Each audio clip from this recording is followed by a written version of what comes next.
saya Agustinus. Mari kita kenal Alkitab, karena Alkitab pembimbing hidup. Esau. Dalam Alkitab, banyak tokoh yang mempunyai kelebihan dan kekurangan masing-masing. Karakter-karakter mereka memperkaya Alkitab. Kita bisa belajar banyak dari karakter tokoh-tokoh Alkitab ini. Pada Rabu lalu, kita membahas Ishak, yang adalah anak dari Abraham, yang adalah anak yang terlahir dari rahim Sarah di masa tuanya. Klik link di atas untuk melihat video tentang Ishak.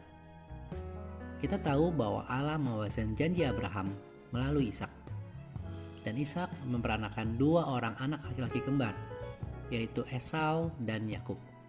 Meskipun kembar, karakter kedua orang ini sungguh jauh berbeda. Pada kali ini kita akan membahas tentang Esau. Akan lebih tepatnya belajar dari kesalahan-kesalahan Esau agar kita tidak mengulang kesalahan-kesalahannya itu.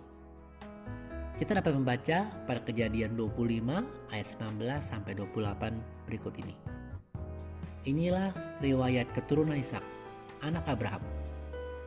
Abraham memperanakan Ishak, dan Ishak berumur 40 tahun ketika Ribka, anak Betuel, orang Aram dari padang Aram, saudara perempuan Laban, orang Aram itu, diambilnya menjadi istrinya. Berdoalah Ishak kepada Tuhan untuk istrinya, sebab istrinya itu mandul. Tuhan mengabulkan doanya, sehingga Ribka, istrinya itu mengandung. Tetapi anak-anaknya bertolak-tolakan di dalam rahimnya, dan ia berkata, "Jika demikian halnya, mengapa aku hidup?" Dan ia pergi meminta petunjuk kepada Tuhan. Firman Tuhan kepadanya, "Dua bangsa ada dalam kandunganmu, dan dua suku bangsa akan berpencar dari dalam rahimmu. Suku bangsa yang satu akan lebih kuat dari yang lain, dan anak yang tua akan menjadi hamba kepada anak yang muda." Setelah genap harinya untuk bersalin, memang anak kembar yang ada di dalam kandungannya. Keluar yang pertama, warnanya merah. Seluruh tubuhnya seperti jubah berbulu, sebab itu ia dinamai Esau. Sesudah itu keluarlah adiknya, tangannya memegang tumit Esau, sebab itu ia dinamai Yakub. Ishak berumur 60 tahun pada waktu mereka lahir. Lalu bertambahlah besarlah kedua anak itu. Esau menjadi seorang yang pandai berburu, seorang yang suka tinggal di padang. Tetapi Yakub adalah seorang yang tenang, yang suka tinggal di kemah. Ishak sayang kepada Esau, sebab ia suka makan daging beruang. Tetapi Ribka kasih kepada Yakub. Teman-teman, Esau ini adalah anak sulung. Tapi firman Tuhan tadi mengatakan bahwa anak yang tua akan menjadi hamba kepada anak yang muda. Firman ini mungkin disampaikan kepada Esau ataupun kepada Yakub.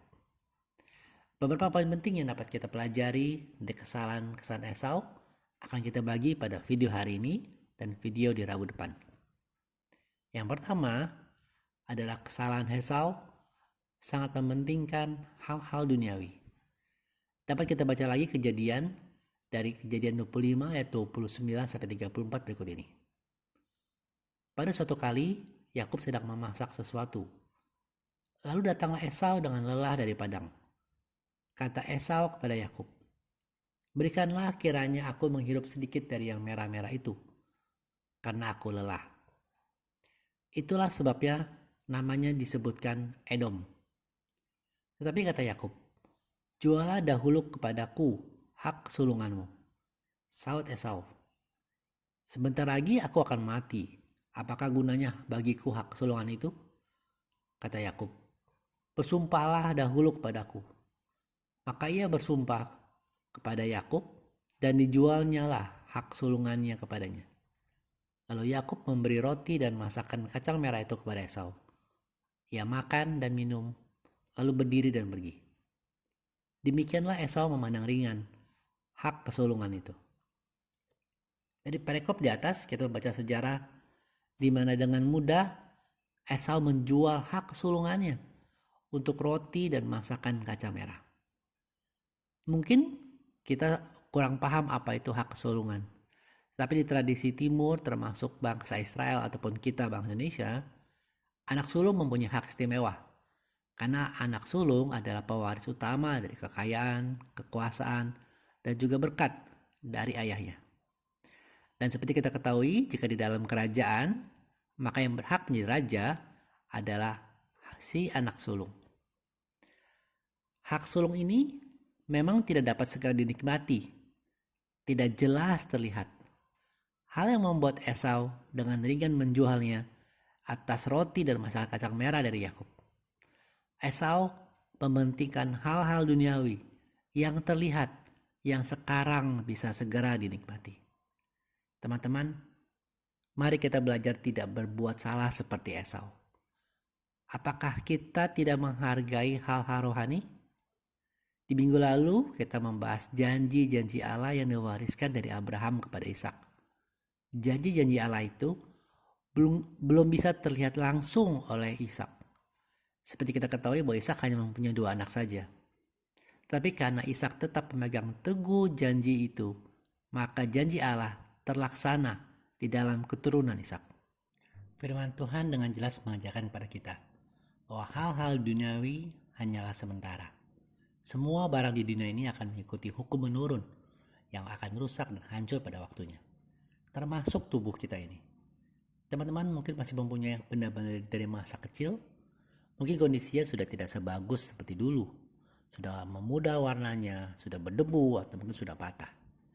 Firman Tuhan dalam 2 Korintus 4 ayat 18 mengajarkan, sebab kami tidak memperhatikan yang kelihatan, melainkan yang tak kelihatan.